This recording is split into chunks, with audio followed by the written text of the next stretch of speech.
1. Okay, we should be recording to the cloud. Welcome everyone to this third Open Science Community Delft Open Science Coffee session. My name is Emmy Tang. I am the community coordinator and the facilitator of this session. Joining me today, my pleasure to welcome Alessandra Candian, who will co-facilitate with me and help with answering your questions or making sure that they will be answered in the chat. Alessandra, you want to say a quick word about yourself? Yes. Hi everybody. I'm Alessandra. I'm an open science and academic skill teacher at TU Delft. I'm very happy to be here and curious to learn about the challenges of data and climate. Fantastic. Thank you, Alessandra.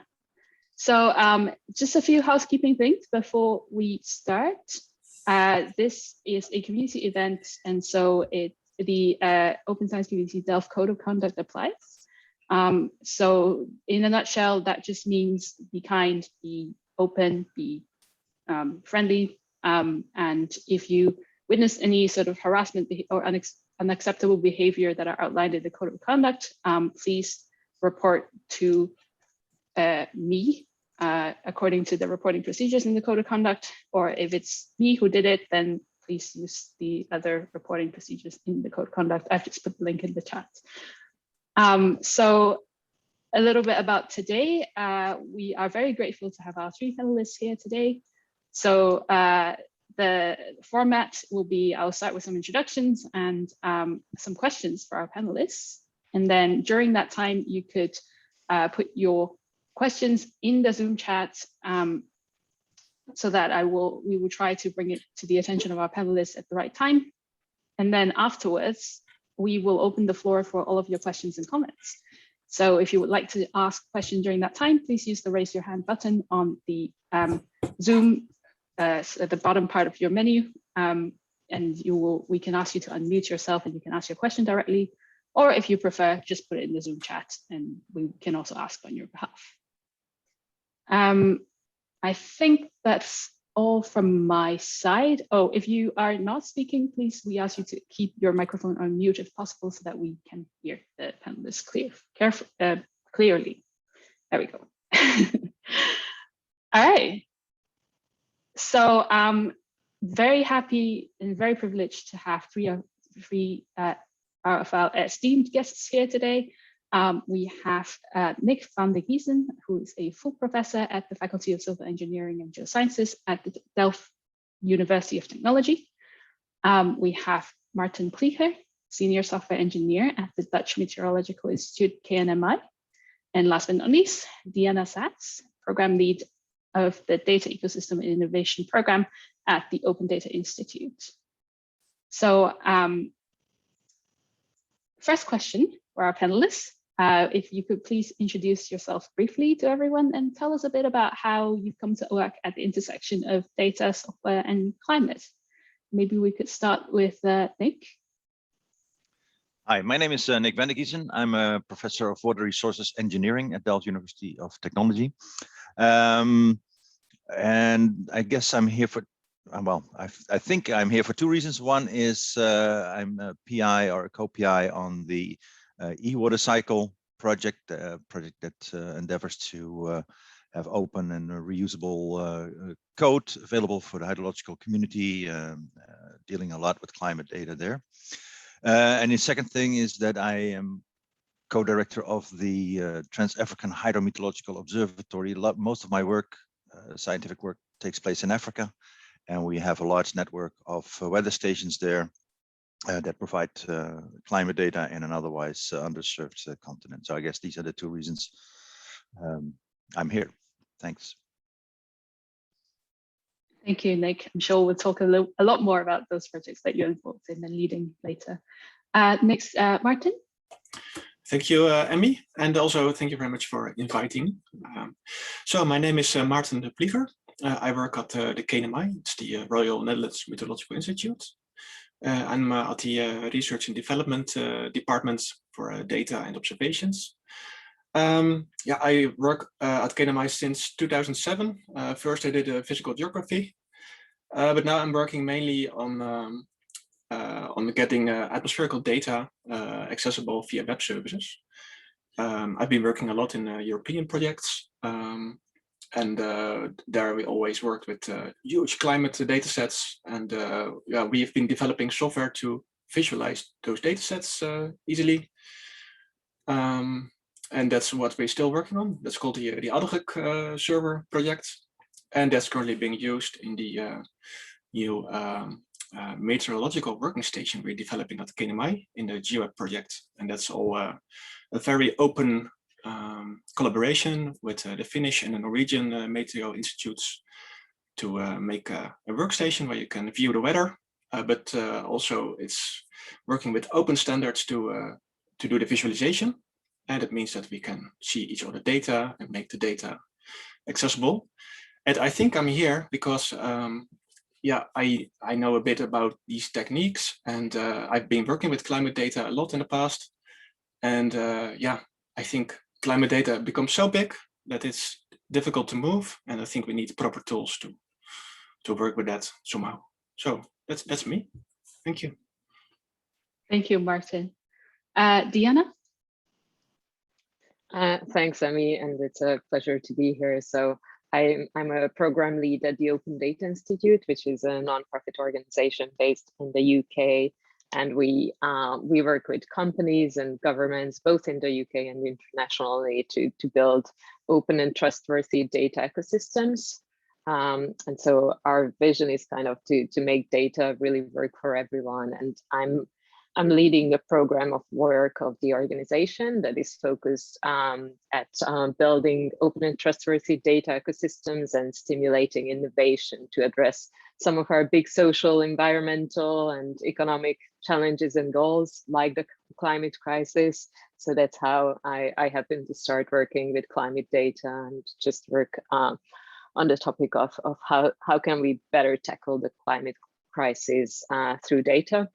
And we do work with a number of companies actually right now that want to support effective climate action by improving data sharing and the use of data, either in their specific sector or more broadly.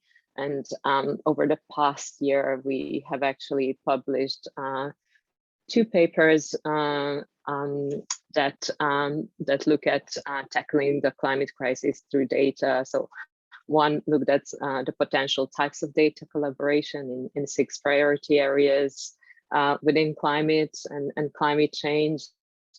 And the other looked at what the built environment sector can do to tackle the climate crisis with data. Yeah, just very much looking forward to this discussion and also hearing some of the perspectives around the challenges and potential solutions to make sure that we have data accessible and easily findable for people to be able to use it for decision making. And I'll link the 2 papers there, yes, in the chat. Thank you, Diana. Yeah, we'll make sure you get those links and lovely papers as well. Okay, so you've all introduced the work that you've been doing, so we'll dive straight into it. If we could start with Nick again. So I wonder if in your experience, what are some of the challenges that you've seen in working with climate-related data? Well, we have, yeah, there's many different, climate data comes in many forms and shapes and has different sources and things like that. It starts with, if you have, let's say you have model outputs, for example. Now these tend to be massive. And so it's difficult to move them around the data formats. It's getting much better, I must say, the last, let's say, 5 years. But it used to be that if you want to know something, you'd spend most of your time on just understanding the format, reading it into your machine before you can do something with that. That has improved a lot again, and there's a lot of tools out there. So I must say, that's for pure climate model data. When it comes to ground data, which is something we're involved in, especially in Africa, it's still the same. You spend a lot of time understanding the format and getting it into your machine and things like that. Often they are not freely available. The data, of course, that's also the model outputs tend to be very well available. but more operational things like measurements and maybe weather forecasts are more difficult to get at. So these are, yeah, just difficult to get at, and yeah, lack of uniform formatting. The last part is definitely getting better, very fast. Thank you. Martin, maybe you can add on to that. Yeah, thank you, Nick. I totally can subscribe what you just said. I've been working also in European projects, like in the easiness infrastructure projects, to make global climate model data accessible and available. We were building a distributed network, the Earth System Grid Federation, and in the end, when the project finished, it stored about, I believe, 30 petabytes of global climate model data. And then, yeah, that's of course too much for someone to do something with. This is also an interesting problem to see how much data these models generate. And then, of course, this will not become less in the future. This will only become more. And also, in order to do right climate research, yeah, well, let's say like this, it's very tempting to pick one model and then do your research on that and then say something about global climate change. But in fact, you should take as much data as you can, of course. You should take multiple models, multiple ensembles of those models. Yeah, and then the data you are about to handle becomes big. Also to download is really an issue. Yeah, the Earth System Grid Federation was public, it's open. But those networks were hosted by institutes and they not always had the best infrastructure to host. So a researcher is taking a lot of time to get the data to his workstation, and then you also need the proper hardware to do the calculations. So this is really challenging in this area.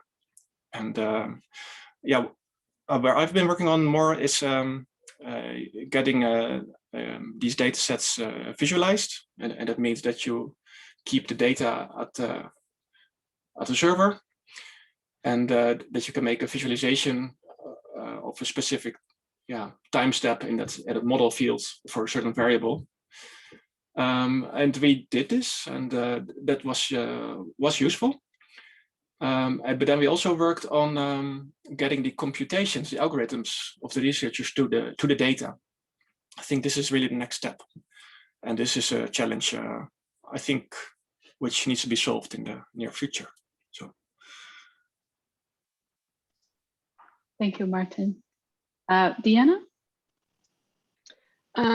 So I will echo a little bit what Nick and Martin mentioned. I think there is a challenge around the incompleteness and the inconsistency of some of the climate relevant data. I don't think that's specific to climate data. It's something that I've seen with lots of other types of data across different sectors.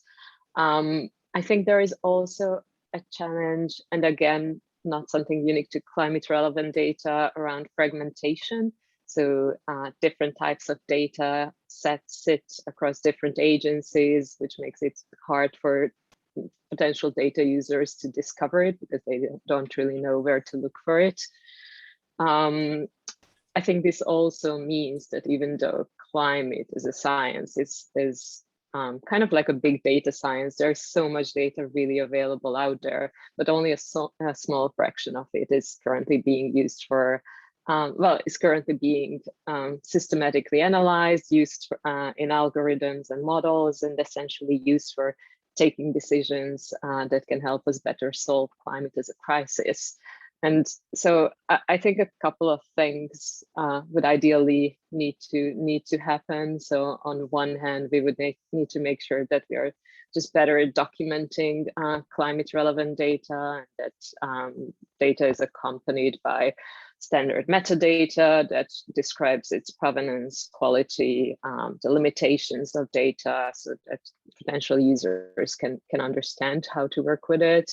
But on the other hand, when it comes to sharing data, I think there is a big piece of work to do in terms of ensuring that data is discoverable and accessible, and that it is also linkable, because we are talking about so many different types of data sets that we would want to look at all together. So we need to introduce interoperability, and also ideally automate the conditions under which we can share data. So for instance, with COVID as a pandemic, we have seen that in an emergency, there isn't really that time that we have to define what are the conditions for sharing data. Ideally, these would need to be in place much before, so that when the moment comes, there are processes, procedures in place about who can access data, who it can be shared with, for what purposes, etc. So we need to put some of these mechanisms and processes in place that can support more automated data sharing. And we definitely need some open data standards that can also help ensure that the format is consistent, that data can be linked with each other, and can be analyzed together with other data sets. Thank you, Diana. Yeah, lots of good, great suggestions there that I'm sure we'll revisit as well later in the session. But before we do that, I just sort of want to take a step back and to understand sort of or get your hear your thoughts on what do we mean by open data or open source software, and why do you think it's particularly important in this case where we're facing a global climate crisis? If I could start with maybe Martin first this time. Yeah, thank you. Yeah, so the open data is, I think it really becomes important. And I also saw that there was already a question about there were so many initiatives already for open data. So it is certainly getting better. But I think the real problem at this moment is indeed to do good climate change research, climate impact, let's call it like that, like the impact, what's the impact of climate change? You need to make the data available in a very convenient way. And those initiatives are happening. But I really think that, yeah, it's my point again, that the data becomes so big that we also need to think of a way that researchers and also institutes would do climate impact research. Like Deltares, for example, there are many of those institutes doing that they somehow can understand where the data is, and that they can bring their own algorithms and their own tools. So the tools necessary to come to a conclusion about certain indicators in climate data, that they can bring those, that's actually code, that they can bring that to the data. And it should be done, I think, in a very standardized way also. So let's imagine that a researcher has a nice algorithm to detect temperature change above Europe, and he wants to test this on certain data sets. At this moment, he has to download. He first has to find the data. He needs to know about what's going on with the data, who made the data, what are the specific characteristics of the data. You know, each model has been made by certain people. They are all very have different characteristics, and it's really important that you understand what the purpose of the model is. And so that's one thing, discovering the data, knowing what's the data about. But then, yeah, you have to, at this moment, you have to download the data, which can also be challenging, like Diana said.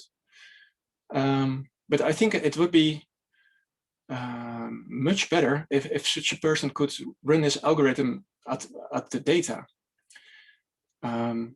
And I've seen initiatives going in that direction with web processing services, which aim to do calculations at the server. But I'm not aware of an initiative which really makes researchers able to do in a very standardized way, run his algorithm at a place where the data is hosted. Until now, these are always, I think, showcases, and correct me if I'm wrong, showcases of, for example, a Jupyter notebook on a very small specific data set. But I think if we really want to get the data used, I think that is a problem. The data is there, but it's not used. We need to get this improved, like bringing the algorithms to the data. So we have to bring the code to the data, and I think we also have to work on good tools where you can explore and browse the data without downloading the data to your own workstation. I think that's another aspect. So you need to be able to make a good selection of the subset of data you want to see, to visualize, so you can explore the available data without downloading it. Yeah, that's one addition. Thank you. Thanks, Martin. Yeah, it sounds like, just throwing a data set out on the internet is not quite cutting it anymore. We have to think about whether or not, open data means people can also use it in a practical manner. I'm staying with you for a second, because we have a question from Peter that's very much related. I wonder if you could comment on the differences in making data openly available for big institutes like KNMI versus individual researchers, for example, a PhD student who want to share their output. That's indeed a very good comment. Indeed, KNMI is trying to make its own data openly available, and is doing that via the KNMI data platform. But indeed, let's say you're a researcher or a PhD student. How do you share your data? Well, I think as a PhD student, there are ways available to get your data online, also depending on the institute where you're working. But I think it's a problem to make the data also findable. I'm actually not aware of a good solution for that problem. I only know that you can do things like make it citable with things like Zenodo, putting a DOI, an object identifier to your data, and link it in your paper. But I'm not aware of a good system where people can share their data and make it searchable, findable, and describe what the data is meant for, how it should be used. That's of course also a big issue. I see another question. Is it okay if I answer that question too? Yeah, sure. Yeah. So indeed, I'm also aware indeed of the 4TU research data repositories that's mentioned by Connie. And that's actually what I mean with making data open, and you can put big data sets on that data repository, and you can visualize a small piece of the data directly without downloading the whole data set, and that's really I think where we should go. That's the future.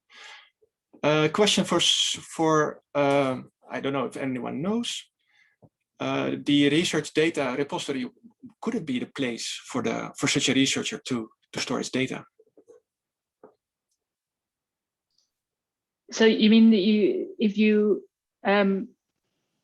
could you maybe rephrase a bit your question? Yeah, let's say that I'm a PhD student. I've made a very nice data set about the local climate in the Netherlands. Now I want to share. And I'm not part of those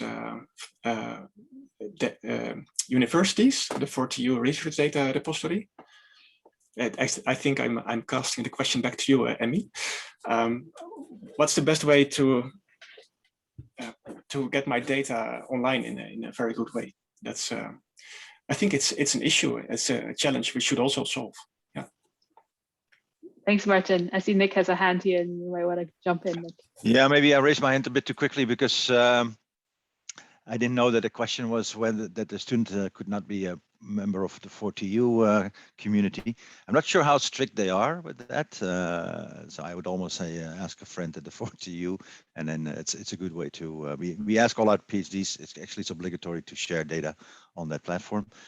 Surf Sara may be also a reasonable alternative up to a point, of course. Although findability remains a problem for all of these platforms, I think.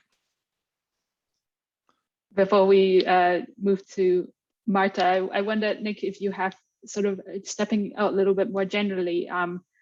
Yeah, why is open data important? What does open mean in this case then? Yes, I have two things. Maybe it's like within the eWater Cycle project, we worry a lot about open coding and stuff like that. So in hydrology, it was very common. You know, you have a model, you run it with some data, and you show the results, and you publish it, and then it's basically impossible for other people to reproduce those experiments or these calculations because, well, there's simply not enough information about the code. The code is not there, etc., etc. So that's a very important part, just from a science point of view. If it's something is not reproducible, then you can hardly call it science. So we're working hard on that. Then there's all kind of nice tools these days with containers and things to make it happen. The other thing, though, is which I wrestle with within the TAMO project is we're very much in favor of open data, but there are costs associated with data collection and with data storage. People sometimes confuse the two things. It's like open and free. It's not necessarily possible because, well, where are the costs? How are the costs that are simply there going to be covered? So it's very nice to say, like, oh yeah, everything should be open, but if someone does not pay for the collection or for the storage, then we have a problem. So, and that's not very well. It's sometimes a bit of an elephant in the room that is not being addressed. When people, I agree. Everything should be open and free. Yes, but if I go to the supermarket, I also have to pay. So it would be nice if it would be free, and then we wouldn't have to bother with all this money stuff. But it is a problem, I think, that also needs to be addressed. Definitely. Diana, I wonder if you have any insights on that. Yeah, so let me first talk a little bit about how we define open data, and then I might comment on what Nick just mentioned around the costs involved as well. So the way we define open data at the Open Data Institute is data that anyone can access, use, and share. As Nick mentioned, it's not necessarily free at the same time. It's just that it's published usually online, and it's licensed in a way that anyone can access it, use it, share it for any purpose. But I think also in the context of climate data and any type of data, I think it's also important to talk about the fact that not all data should necessarily be open, because I think data and data ecosystems should be as open as possible, but at the same time, only to the extent that it's still possible to protect people's privacy, for instance, commercial confidentiality of companies, as well as national security. So for instance, if we think about some of the energy data of countries, some of that data should not be made open by anyone to access it, because otherwise it might pose some national security risks. So at the ODI, we tend to think about data on a spectrum from closed to open. And I think some of the climate science research and climate solutions really need both open and shared data. So by shared data, I might mean data that is shared with a specific group of stakeholders so they can use it for, creating products and services or doing some research on it, but not necessarily made available to everyone. Yeah, just on the topic of like the costs involved, we have done quite a bit of research last year on the sustainability of different like open data initiatives, and it is definitely a challenge. And I think there are different ways that organizations go about how they can cover the costs of data sharing, data collection, etc.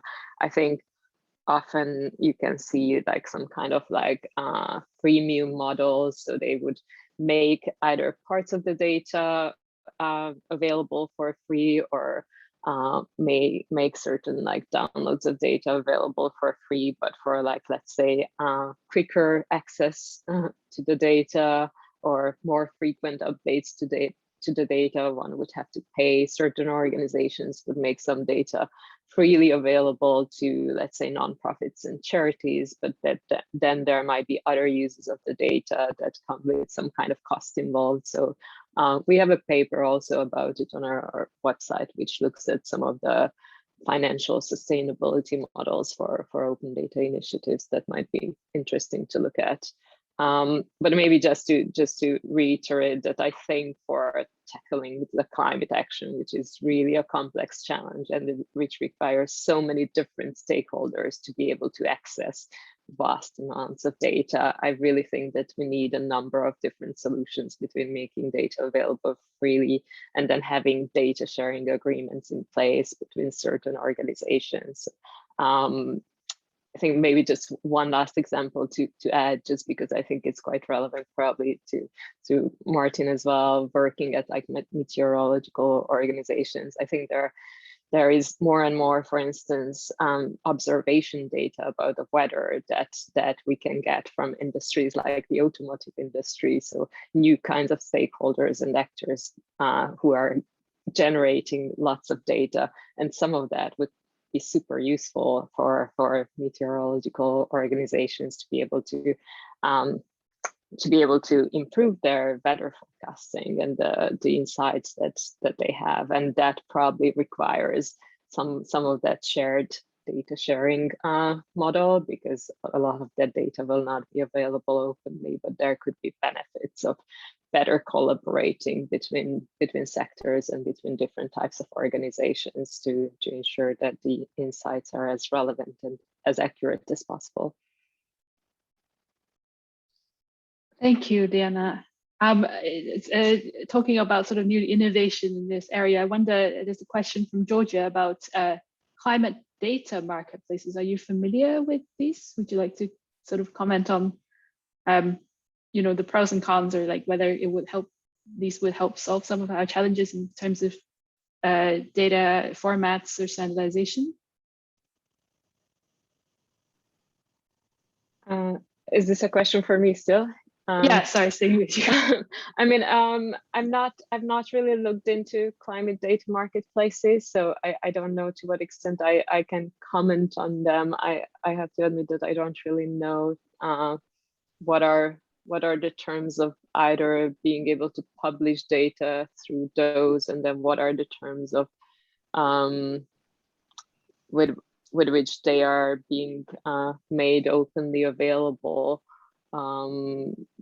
But I think it's certainly a mechanism that is part of the broader open and shared data ecosystem, and they do play a role in making certain types of data more available and for use. So definitely one that is worth looking into and worth considering as part of the broader data ecosystem. I don't know if other panelists might, or others in the audience might have more insights into some of these climate specific data marketplaces. Maybe Martin or Nick, do you have any insights into this? I also must say that I'm not aware of the climate data marketplaces, to be honest. Yeah, so like Diana, but it's very interesting. Okay, no problem. Maybe Georgia, who asked the question, maybe you could share a bit more about sort of what they are, maybe give us some examples so that we can all look into it and learn about them. As Diana was saying, it sounds very interesting to see what they can do. Yeah, sorry. Maybe I can take this offline with them, but maybe just very briefly. The idea is just that there is a platform that hosts the data in a regulated way, that that organization can upload their data if they are according to the agreed formats and standards. Data are tagged so people can look through libraries and find the correct data sets that they are looking for. And people can download the data or either for free or by paying a subscription fee. That's really, yeah, like a marketplace. I'm not sure if there are already good ones in the climate domains. I was just doing a quick Google search on climate data marketplace and I found some links. I didn't look through them. I don't know if they are the kind of data that we are now talking about in this meeting, but it's certainly something to look into because I think that's the future of sharing data in an organized way. So maybe, yeah, we can have a separate discussion offline with them if you want to discuss this more. But yeah, that was just an idea that came to my mind. Thank you, Georgia. Yeah, if you have those links, maybe you could put them in the Zoom chat so we could have a look at them individually as well. Thank you. Right, talking about the future of the data and software ecosystem, our panelists, coming back to you all have very different roles within the bigger ecosystem of climate research and innovation. Yeah, I wonder what would you like to see as sort of the perfect, let's say, climate data software ecosystem in, let's say, 10 years time? Hypothetical question. Maybe we could start with Diana this time. Sure. So I think an ideal climate data and software ecosystem would be one that really supports the changes that are needed to transition to a low carbon and climate resilient pathway for our society. And it would need to be one that is able to cater to the potential different data user needs because it's such a complex ecosystem. So I would just highlight two things that I think would be ideal for such a data ecosystem. Building on what I mentioned, I think it should be as open as possible. So involving a number of different ways of sharing and or making data available to those that can create services, products, take better decisions through the data. And the second is that it should be a trustworthy ecosystem. So we do care quite a lot about the trustworthiness of data, the Open Data Institute as well, because for data to be shared efficiently, it's so important that all stakeholders really trust that data will be used in a way that it results in tangible benefits for us. And therefore there has to be in place some kind, well, several different types of mechanisms to ensure that that we can trust and we are clear as a society on how data is being used about the climate, about us, about our individual decisions, etc. And I think such a data ecosystem will really require leadership from across sectors and countries, and it will also require constant adaptation and experimentation, trialing new approaches. Yeah, I think I'll end on that note.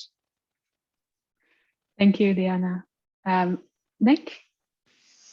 Yes, these are all very important things. Let me say something about Africa then, because I spent a lot of time there. When you look at the IPCC report, and the data and the projections, Africa is going to be the continent that will be hit very hard by climate change. At the same time, we have hardly any ground data. And so in an ideal world, 10 years from now, that would be solved.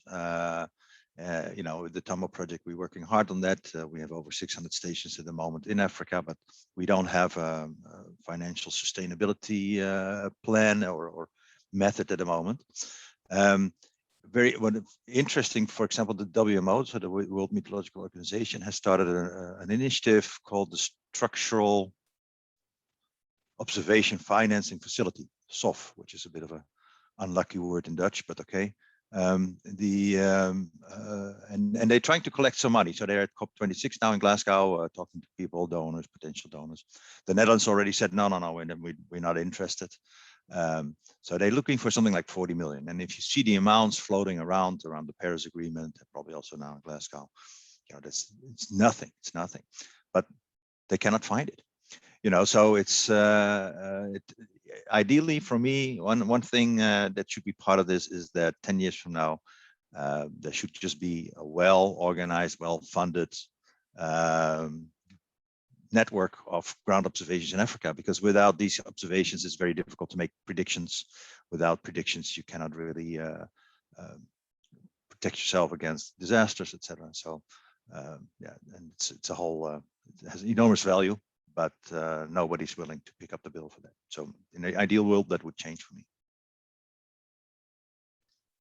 Thank you, Nick. Yeah, very important point indeed. Yeah, we'll try and find is there a link to the SOF proposal project? Let me, yeah, there's plenty of links. There you go, Alessandra, you could also help us out find the link there. Yeah, if you do SOFF and then WMO, hopefully that should be enough. Interesting, very interesting. It is. It's. Let me. I can copy. Thank you. While we're doing that, Martin, wonder what you'd like to see. Yeah, thank you. First of all, I would like to comment on Nick's story. I find it very concerning that that we cannot find the money for such an important issue. And the other thing is, maybe not for this moment, but I was wondering how much satellite observations would help with the problem you're describing, or do you really need ground-based observations across Africa?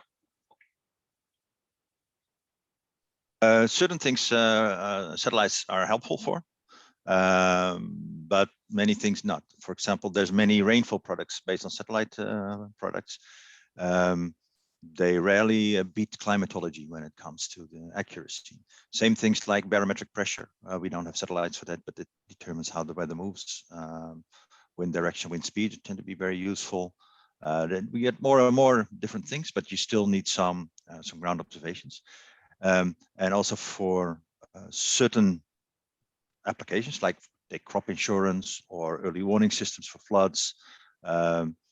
Yeah, satellites are very important. So are models, but they're not sufficient. You always need also the ground observation. You could say, unfortunately, but just to give an idea about, you know, very simple predictions at the moment by ECMWF for Africa, when it comes to rainfall, which is the single most important parameter, are as good for in Africa for tomorrow as they are in Europe 10 days from now. And so if they say something about the rainfall 10 days from now, you know, well, maybe it's good, maybe it's not. In Africa, it's as good for tomorrow, you know. So there's a huge uncertainty associated with predictions, and part of it is the kind of weather, and part of it is just the fact that you don't know the state of the atmosphere today. So how can you predict it for tomorrow? These are the two problems that we face there. But yeah, and it's not. Yeah. Anyway, so I can talk about this for hours, but I won't. Yeah. Thank you. Yeah, and then I'll answer your question, Emmy. How would it look in future 10 years from now?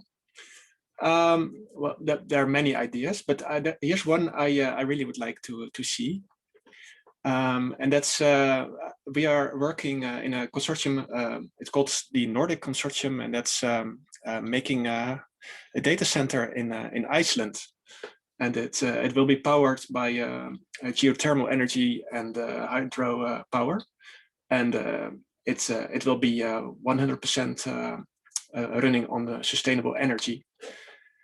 The Nordic Consortium is a set of institutes. I'm not even sure how many are involved, but I know KNMI is also involved. And one of the plans is that we run our models in there in the future. So that's pretty interesting. Yeah, our weather model forecast will run then in Iceland. This might be the future. It might be might happen. Fully 100% sustainable. I think that's really also very nice. Also in regards to your topic of what to do against climate change. I think we also need to reduce the carbon footprint, of course, and all these data centers. Yeah, they are always online. They consume a lot of this. So it's a quite a nice initiative to make such a sustainable data center, and it also brings it to the fact that yeah, we run our weather models there, and as you know now, that the data from these weather models is big, it's huge. So again, there's the problem. The data becomes too big to move. So I really see a future in a data center at that location with good web services to do your research on the cloud in that system, and also to have interactive web services to visualize the data you're working with, so you know what's going on. I really hope that that's where we are in 10 years. Would be very nice. Yeah. Thank you for bringing that up, Martin. Yeah, it resonates a lot with what Diana said at the beginning about sort of the making sure that users can use and that experience of using and accessing and working with that data is something that, you know, is not hard to do, at least. And I really like that you mentioned about sort of thinking beyond. Of course, there's a lot of discussion going on in the chat about financial sustainability of data ecosystem for climate, but you brought up environmental sustainability as well, which of course it's now that you mention it, it almost sounds like a very obvious thing to think about in this conversation. But I'm glad that there are initiatives being done in this area, and if anyone also know other thoughts or projects around this area, we would love to learn as well.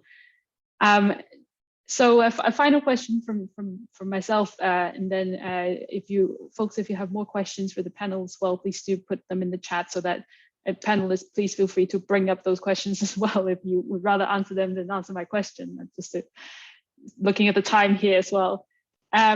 If we start with Diana here, I wonder, because we're this audience here, a lot of us are researchers and supporting research as well. What is one practical step that you would recommend that we take to facilitate this reuse and collaboration around the data and software that we generate?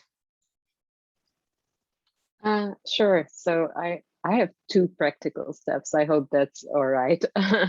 But first to say that I think it's really useful to think about like researchers, both in their roles as data providers and data users, because like, you know, researchers use data, but also hold and generate data. So you can think about your experience as someone trying to access and find data, and then use some of the challenges that you're facing to make sure that when you're making data available, you're kind of trying to prevent that. So the two practical steps I would have is one that if you're kind of facing any challenges as a researcher putting your data online, then feel free to either contact us at the Open Data Institute or look at some of our guides. So we have a couple of guides around both data publishing, but also data licensing to make sure that you're putting an open license on the data so that really anyone can use it. And I can provide the links for those as well. And the second practical step would be going back to this topic of making data findable. and there, what I would say is that I think if you can try to reach out to organizations, other researchers, individuals, companies who you think may be interested in the data, or who might already be publishing similar data, and try to just, as much as possible, actively communicate and promote the data that you publish. So whether it's blogging about it, tweeting about it, or listing it in like on certain portals or data collections, I think just try to get the word out that that data is available. And then, if possible, even try to get feedback so that you can learn about some of the use cases from the data users themselves. Fantastic. Martin? Yeah, what I can totally agree with what Diana just said about the findability of the data. So yeah, that's very a very good practical step. I also would encourage any researcher, if you have your data and you want to share it, and describe it really well, and the purpose what it should be used for. Because I've seen data being misused for purposes, so it's not meant for. And also, this is some maybe some other topic. We're working on these open source tools to visualize data, and I think it would be good if the data that's being made and produced does work with those tools. So I'm with these tools, I mean visualization tools, so that when we have in the future a big data center like for TU or others, that you could run those visualization tools on there. And that your data is visualizable.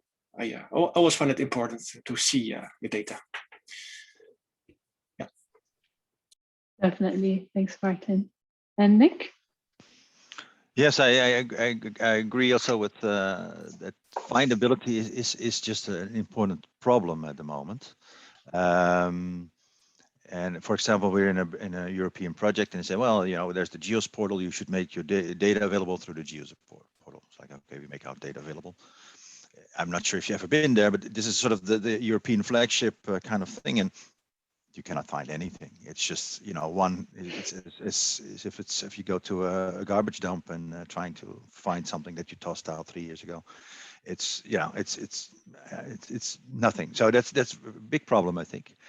At the same time, and what you see is slow movement is, okay, we used to be rewarded as scientists for publications. Oh yeah, for publication, wow, great here. But data sets, like, yeah, well, okay, whatever. Do you see a slow movement towards also rewards for making data available? So, you know, it's like, but so we need to have, for example, a prize for you know, the best data available maker or something like that. So, you know, we should get, you know, give scientists more recognition for data, and also for when the data are used, it should also be counted as, you know, we now count references and things like that. So that incentivizes then the scientists to make these things more findable, and that would be a simple concrete step that we can do to solve this problem. Now, you know, there's the technical part, but also the incentive part from the scientists, because now it's not a fun part of your work, but it needs to be done. So how can you make sure that people actually take that trouble and do it, the things that Martin and Diana suggest? Thank you. Like, lots of practical ideas for us as people who can support researchers on opening data as well to think about, especially the incentive area of work. You should definitely pay attention to. I just looking at the chat, and so folks, this is a chance for you to put your final questions, perhaps. But I wonder if our panelists have anything additional that we haven't managed to cover in enough depth that you would really like to highlight in this last couple of minutes. Maybe starting with Martin. No, I think we covered your questions, at least, and me. yeah, I see there are some questions in the chat. So I think that's after this we can answer those, or. Yeah, well, this is the time, I suppose. Okay. Yeah, then and then one question I will try to answer is what's your definition of big? Gigabytes, terabytes, or petabytes? At the moment, I think big is gigabytes.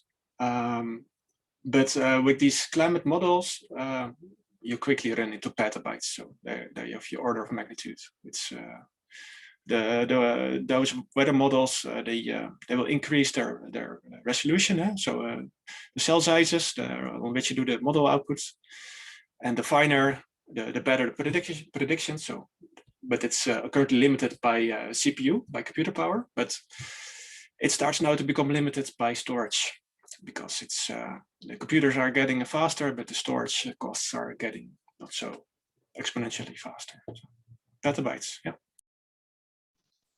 Thank you. Yeah, no, I can't visualize petabytes in my head, but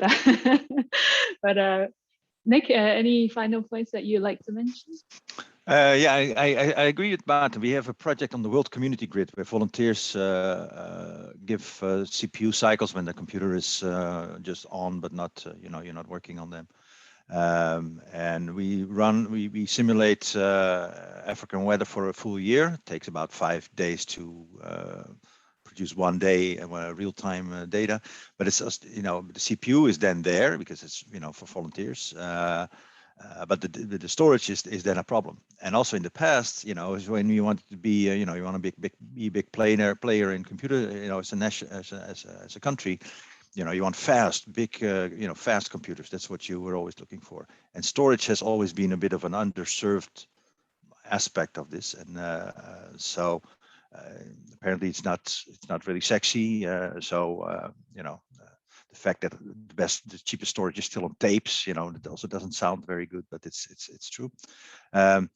So that also, if the serfs of this world will take some notice there, and I think they are already looking into it, but that is a big problem, I think. Definitely. And hanging on here, I see Sander's earlier comment about, costs. Of course, there's with storage as well, but when it comes to then multiplying on top sort of bandwidth and CPU time and analyzing that data and getting the full potential out of it, I mean, we probably need to, come up with some sort of way to solve this problem and sustain it. Diana, any final notes? Yeah, just very quickly. So there was a question we haven't addressed about data standards, whether they are not agreed or not enforced. I think it's a combination of things. So there are lots of open data standards out there for certain types of climate data, with, I guess, different types of or different levels of compliance with them. But there are also other areas, for instance, like companies, indirect emissions, like some of the emissions from their supply chains, where these data standards do not yet exist, have not yet been developed. So there is some space for additional work and improvement there. And maybe just to end on a note that I think open data and open software is incredibly important for creating an ideal climate data ecosystem, but it's not enough in itself. So I think we also need organizations, we need guidance around how to use data. We need digital and data strategic skills and capability in our societies to be able to use data to its best effect, and also some innovation schemes, so that there are some of these incentive mechanisms in place to ensure that startups, innovators, researchers can come up with new ideas and solutions by using data. Fantastic. Yeah, definitely. Not just the data, not just open data, but the whole ecosystem around that as well that we need to figure out. On that note, I'd like to thank our 3 panelists today, Nick, Maarten, Diana. Thank you so much for joining us, and thank you to all of you for joining us. As I said at the beginning, there will be a recording of this, which will be made available on our community website. We'll send you a copy as well when that's ready. If you are from TU Delft and you would like to hear more about open science, open data, and join some of these conversations, Here is a link for you to join our community, and you'll get the latest news and opportunities in open science right in your inbox every 2 months. Yeah, that's more or less from me. Thank you once again.